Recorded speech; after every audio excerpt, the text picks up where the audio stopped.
The infestation on Daedalon had been put down, not cleansed.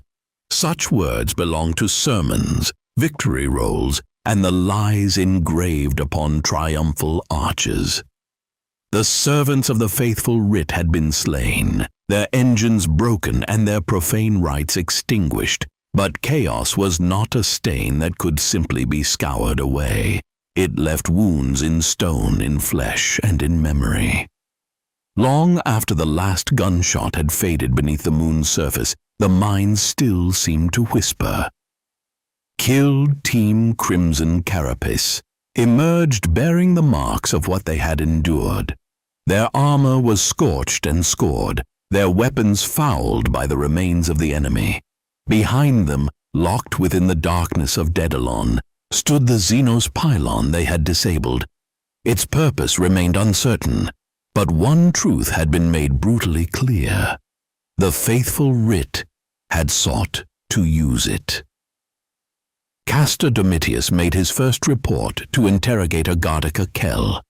The transmission was weak, scarred by static and the lingering interference surrounding the mines. Kell's image appeared only intermittently upon the Vox display, her face reduced to pale fragments amongst crawling lines of distortion.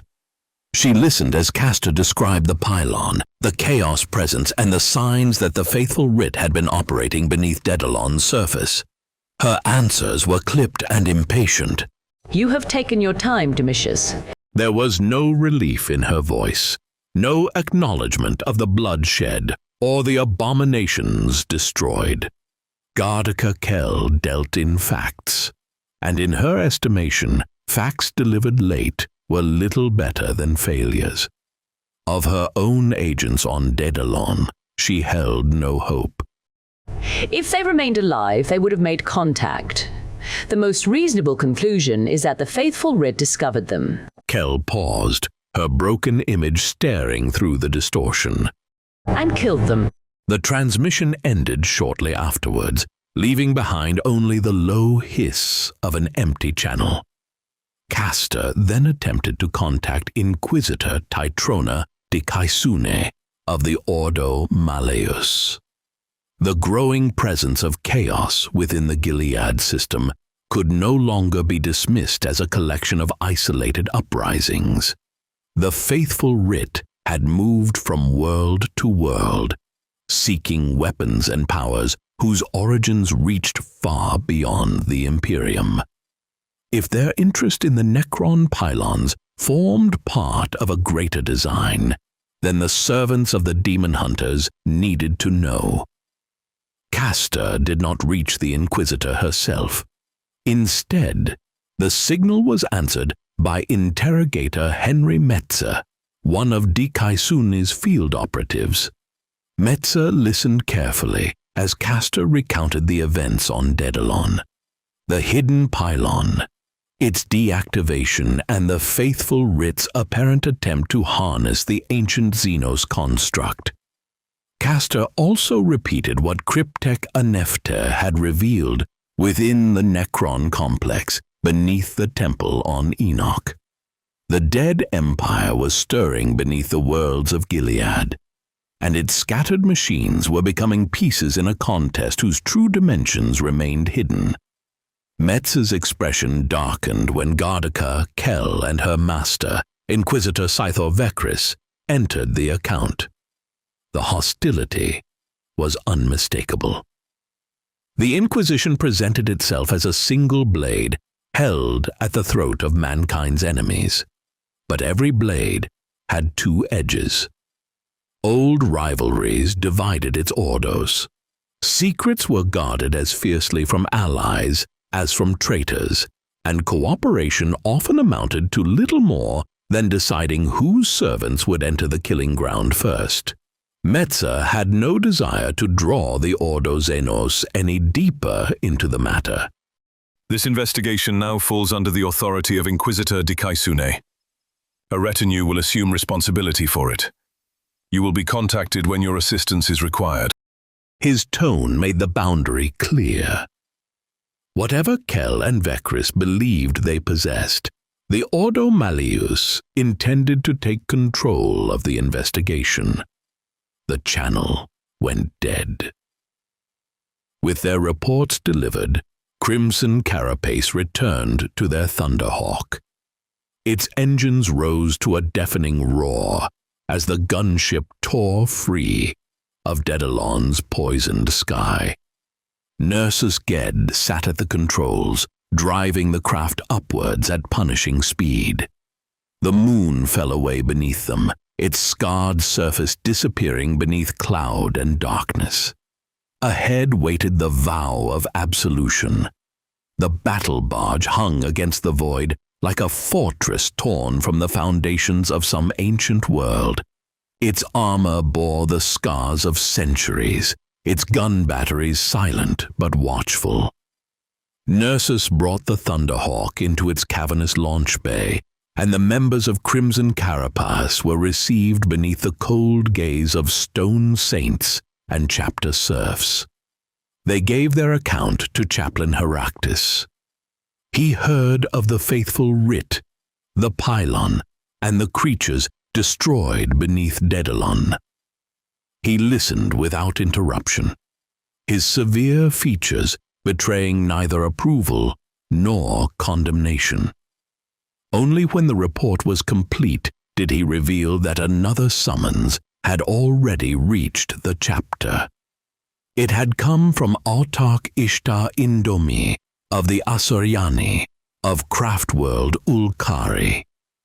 Years ago, warriors of that craftworld had saved Chapter Master Aureus Erinyes. The circumstances of that rescue had forged a debt between the Absolvers and the alien seers, a debt neither side had forgotten, no matter how bitter the mistrust between their peoples remained. Now the Asuryani had called upon that debt. Farsia Lanadra was missing. The warriors of Ulkari requested that she be recovered alive if it remained possible. If she had fallen, then her spirit stone was to be found and returned to her people. To the Asuryani, such a stone was more than a relic. It was the vessel of the soul itself, the sole protection against the eternal hunger awaiting their dead. The information concerning Lanadra's final known location had arrived by two paths. Part had come through rogue trader Jaquel Veronius. The remainder had been supplied by Inquisitor Titrona Dikaisune. Both pointed towards the same place, a temple upon the world of Vulcaris. Chapter Master Aureus Erinyes was already on the planet, leading a considerable force of Absolvers against the plague-ridden warriors of the Death Guard, the damned sons of the 14th Legion. Yet no message could reach him. A monstrous storm raged across Vulcaris, drowning auger sweeps, shredding Vox signals and swallowing aircraft within its churning skies. The chapter master was somewhere beneath that storm, waging his own war. He could not be warned. He could not be consulted. Chaplain Heractus fixed his gaze upon the warriors of Crimson Carapace. The chapter owes a debt. You will honor it. Their orders were simple. They were to descend upon Vulcaris, enter the temple and find Farsia Lanadra, or recover what remained of her. Nursus Ged carried Crimson Carapace down towards Vulcaris. Before their departure, one of the Vow of Absolution's tech marines had given him an unusually direct instruction. The Thunderhawk was not indestructible. Nursus's relentless pursuit of ever greater speed had begun to strain its ancient engines, and the machine spirit had grown increasingly temperamental. For once, Nursus heeded the warning. The restraint did not make their descent easy. Vulcaris was hidden beneath a planetary storm. Vast banks of diseased cloud rolled across its atmosphere, churning around one another like organs convulsing within a dying body. Lightning flashed within them, illuminating strange colors that belonged neither to nature nor to any sane world. Nersus guided the Thunderhawk into the maelstrom. The gunship bucked violently as the wind seized it. Warning runes ignited across the control panels. Rain hammered against the armored canopy with such force that it sounded like sustained small arms fire. Visibility fell to nothing, and the instruments returned only fragmented readings through the atmospheric interference. Yet Nersus held the descent. Through instinct, skill, and a degree of recklessness that bordered upon faith, he carried the Thunderhawk beneath the storm and brought it down close to the coordinates supplied by the Asuriani. The landing gear struck the surface and immediately sank. Thick, putrescent mud swallowed the gunship to the height of a man's knees. Outside, the storm rained filth. Viscous slime fell from the heavens in oily sheets, caught by the wind and hurled across the landscape. It plastered armor, choked ventilation grills, and ran down the Thunderhawk's hull in long, glistening streams. The earth itself had become a mire of decomposition. Nersus attempted to establish contact with the Absolvers, already fighting upon Volcaris. He transmitted identification codes, repeated the chapter's recognized frequencies, and listened across every military channel available to him. There was no answer, only static. Crimson Carapace disembarked and surveyed their surroundings. The storm concealed almost everything beyond a few dozen meters. The Thunderhawk was already disappearing beneath layers of mud and cascading slime. They judged it well hidden from enemy reconnaissance, assuming anything upon Volcaris still relied upon mortal senses.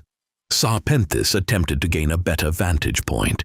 His jump pack ignited, lifting his massive form into the storm. He had barely cleared the ground when the wind seized him. The slime clogged his lenses, reducing the world to a blind haze as he fought to keep the jump pack level. He descended violently, striking the mire hard enough to send a wave of foul mud across his battle brothers. Only a last-second burst from his thrusters spared him from a catastrophic landing. He had seen nothing. Castor Domitius therefore took the lead, following the navigational map and the coordinates marking Farseer Lanadra's last known position. Crimson Carapace advanced through the mire, each armored step sinking deep into the diseased earth. Along their route, they sighted a village. Hundreds of figures wandered between its sagging buildings. Some wore the remains of civilian clothing. Others were naked but for lesions, ruptured flesh, and the scraps of burial shrouds. Poxwalkers drifted through the settlement in great aimless herds, their movements slow and disjointed, until some unseen impulse caused them to turn in eerie unison. There were too many to engage without risking the mission. Crimson Carapace remained beyond the village and continued south towards the temple. They found it slowly being consumed by Volcaris. The main entrance had almost vanished beneath accumulated layers of putrid mud and unnatural vegetation. Bloated creepers clung to its walls.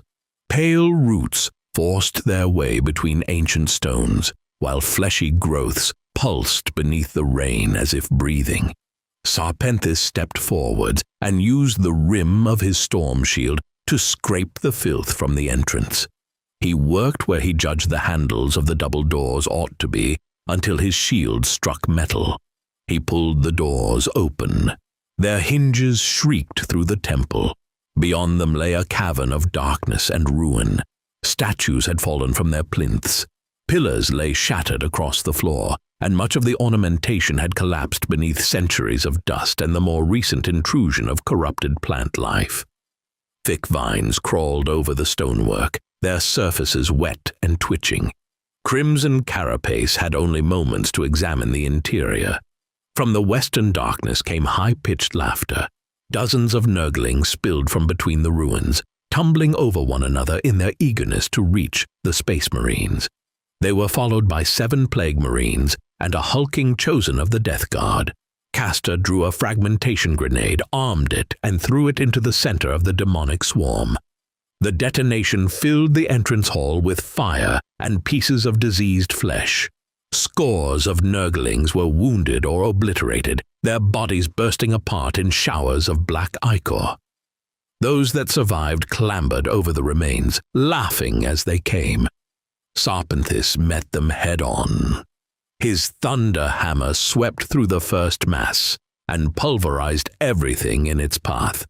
He drove forwards, crushing 2 entire knots of the demons beneath the hammer and his armored boots. 2 Plague Marines charged him through the carnage. One carried a plague flail, its weighted head spreading vapor as they swung. The other bore an enormous plague axe whose corroded blade seemed to weep poison.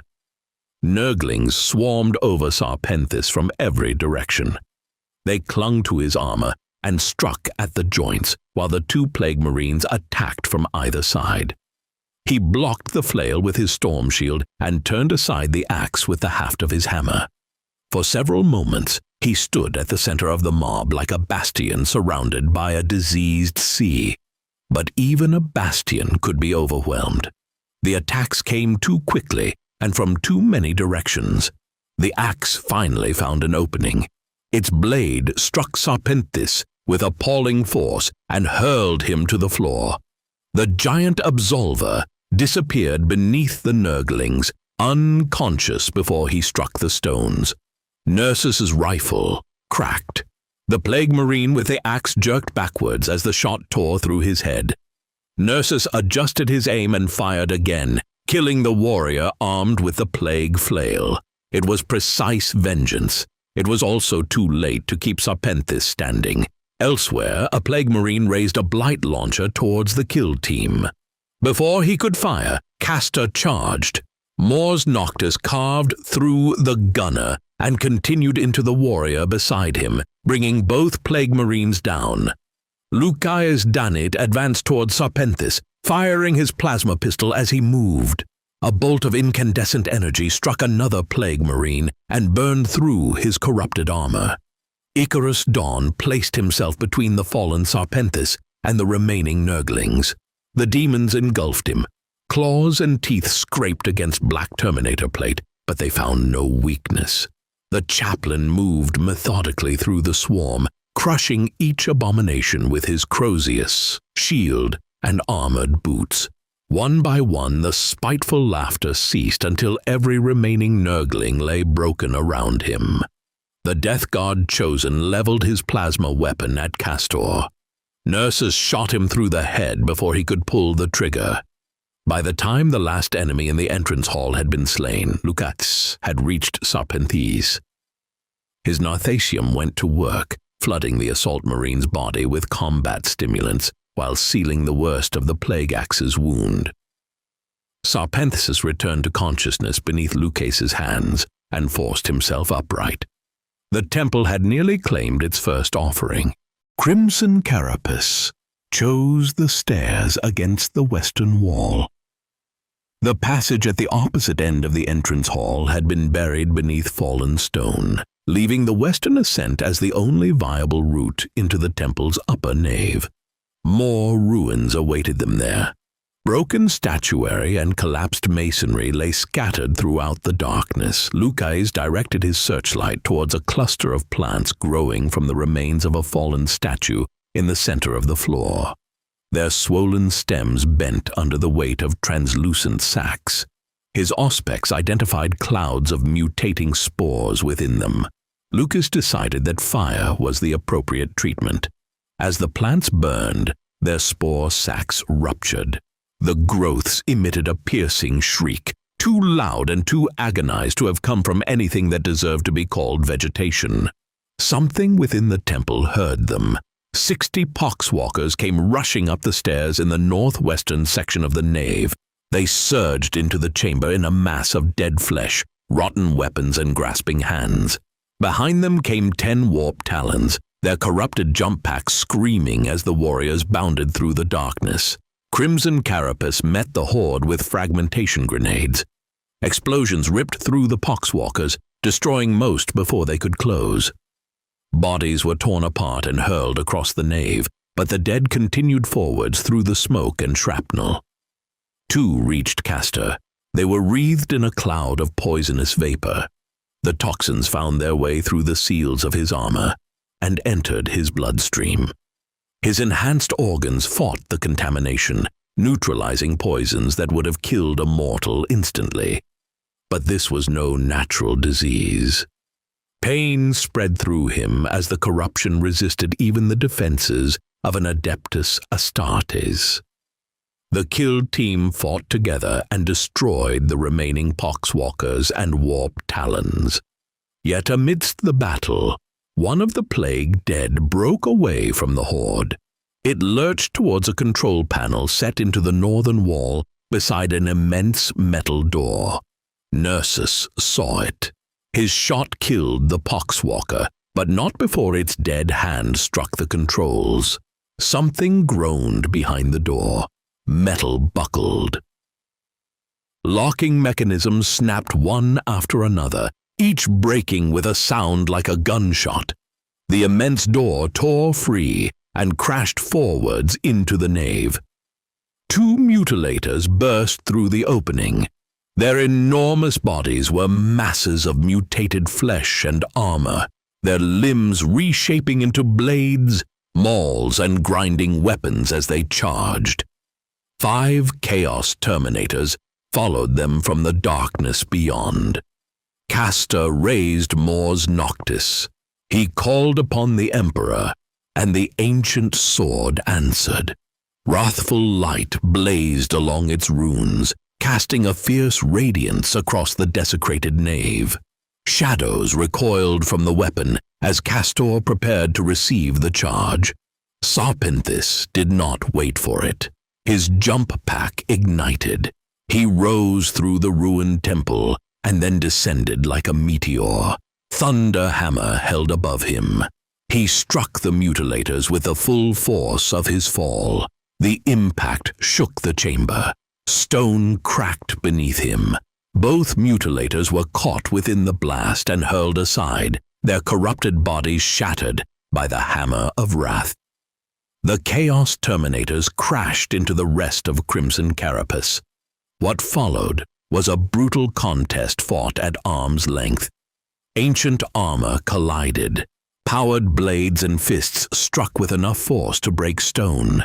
The Absolvers were already wounded and exhausted, but they refused to yield. One by one, the corrupted veterans of the long war fell. When the final Terminator struck the floor, Crimson Carapace remained standing, barely. After the battle, they examined the nave more carefully. At its far end, they discovered another door secured by a numerical keypad. The mechanism had been badly damaged, but Nersus used his technical knowledge to bypass the broken lock. The door opened onto a cogitator chamber. It was dusty but otherwise untouched. None of the corrupted vegetation had breached its walls, and no slime coated its consoles. For the first time since entering the temple, Crimson Carapace stood within a place that had escaped the physical manifestations of Nurgle's corruption. Nersus and Lucas restored power to one of the cogitators. Its systems resisted their efforts until Nersus instructed Castor to enter his officer identification. The machine accepted the authority code, though its damaged display continued to flicker with fragmented data. Much of the information was corrupted, but one fact emerged. 3 major power sources had once been connected to an energy-intensive device situated deep beneath the temple. Only 2 remained operational. Warning messages crowded the screen. One generator had failed entirely, forcing the others to bear a load beyond their intended tolerances. The device below was still drawing power, and its systems had reached the edge of catastrophe. Something beneath the temple was still running, and it was already beginning to fail. Lucius raised his auspex and turned its senses downwards. Interference crawled across the display, but beneath the static he detected the traces of two heavy power conduits on the level below. They ran through the temple's foundations, carrying the output of the surviving generators towards the unknown machine in the depths. Crimson Carapace found a stairway in the northeastern corner of the nave. Nersus went ahead. His camo cloak distorted his outline until he became little more than a moving shadow. The others followed at a distance, guided by the faint glow of his optic and the occasional signal transmitted across their squad channel. The stairs descended into oppressive darkness. At the bottom lay a corridor choked with rubble. At its far end, a collapsed staircase had been buried beneath broken masonry, the result of one of the fragmentation grenades used during the battle above. Halfway along the passage, the corridor opened into a broad intersection. One route extended east and west, while two short stairways descended further into the temple, one towards the southeast and another towards the southwest. They took the southwestern stairs. The chamber below ended at the edge of an abyss. The beams of their armor lights reached out into the emptiness, but found neither an opposite wall nor a bottom. The temple had been constructed above a gulf so vast that it seemed to descend into the heart of Vulcaris itself. Then something moved in the darkness. There came a grinding of metal, followed by a sequence of slow, heavy impacts. Each step sent a vibration through the floor. A hulking shape emerged from beyond the reach of their lights, its many legs scraping against the stone. A chaos defiler advanced towards them. It was part war engine, part bound demon, and part obscene mockery of life. Armor plates had fused with swollen flesh. Corroded weapon systems protruded from its body, while a single red lens burned within its helmet. Icarus Dawn attacked first. The chaplain closed with the machine and drove his Crozius into a patch of exposed flesh along its torso. The impact ruptured something inside. Dark green fluid sprayed across his black armor. It was too thick to be oil and too foul to be blood, though Icarus could not tell which it was meant to resemble. Lucaeus fired his plasma pistol. The shot passed wide. A sickening odor filled the chamber, seeping through even the filters of his Gravis armor. His vision blurred. For an instant, the defiler seemed to divide into several overlapping shapes, as vertigo dragged his aim aside. Castor charged. Mors Noctis struck one of the defiler's legs, cutting deep into its corrupted metal. The blade sank halfway through the limb before becoming wedged. Castor braced one foot against the machine and pulled with all his strength until the sword tore free. Sarpenthus followed. His thunder hammer struck the defiler's head with a crash that echoed through the abyss. Sparks erupted from its mountings. The red lens of its single eye flickered, and the helmet buckled beneath the blow. The defiler reared to its full height. The sound it made was neither a mechanical warning nor the cry of any living animal. It was the scream of something imprisoned within iron, furious that the universe still refused to die with it. The noise struck the killed team like a weapon. Nersus staggered. His senses rebelled, and he vomited inside the filtration systems of his armor before discipline reasserted itself. Lucas was no longer beneath the temple. He was back on another battlefield. In another moment he had tried to bury. Before him stood his own brother, damned by his allegiance to the faithful writ. Lucaeus remembered the necessity of what had followed. He remembered raising his weapon. He remembered killing his own blood in service to the Emperor. Now the moment demanded that he do it again. He could not. Lucaeus turned and fled up the stairs. Castor saw the apothecary disappear into the corridor above, but there was no time to call him back. The Defiler opened fire.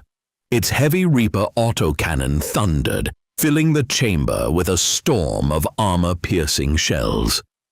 Both excruciator cannons discharged alongside it, followed by a blast of searing ectoplasm from its ectoplasm destructor.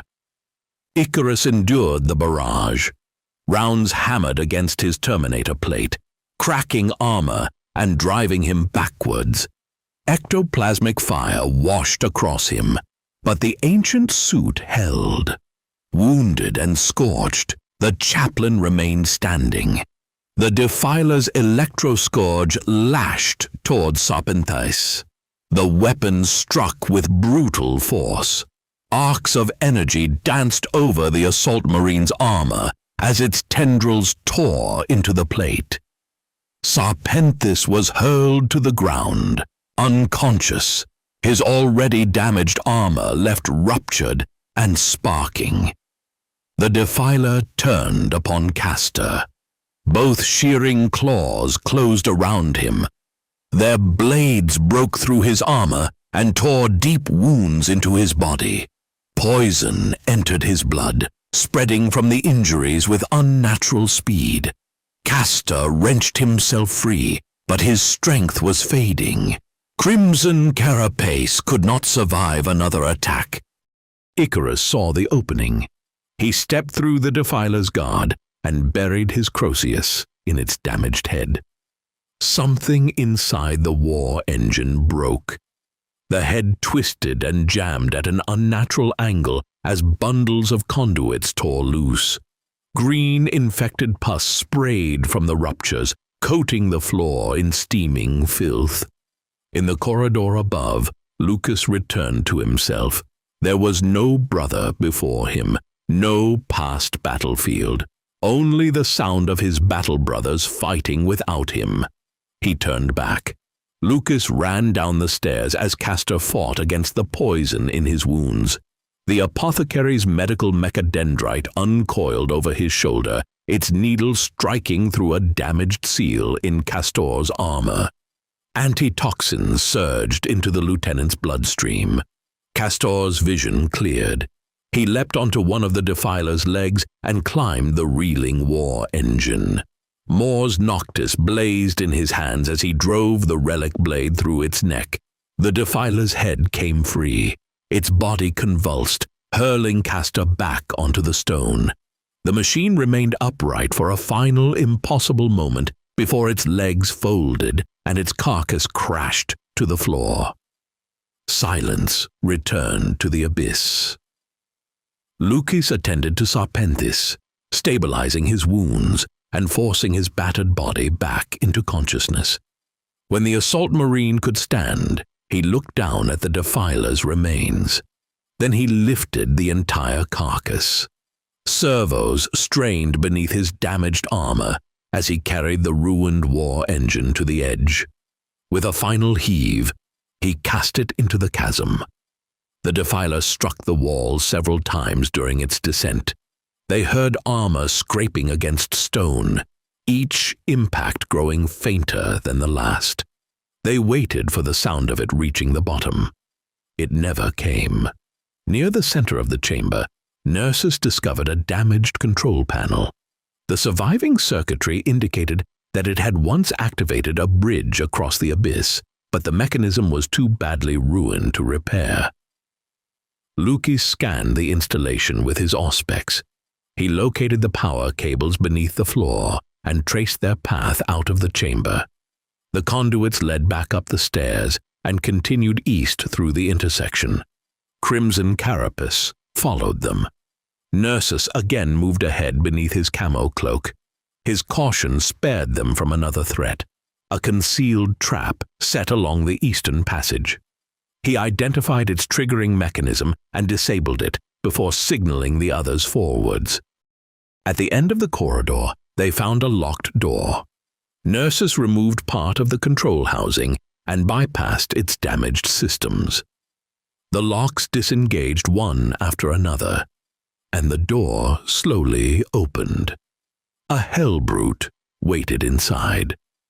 7 plague marines stood with it. Crimson Carapace immediately took cover against the walls on either side of the doorway. They fired through the opening, turning the narrow entrance into a killing ground.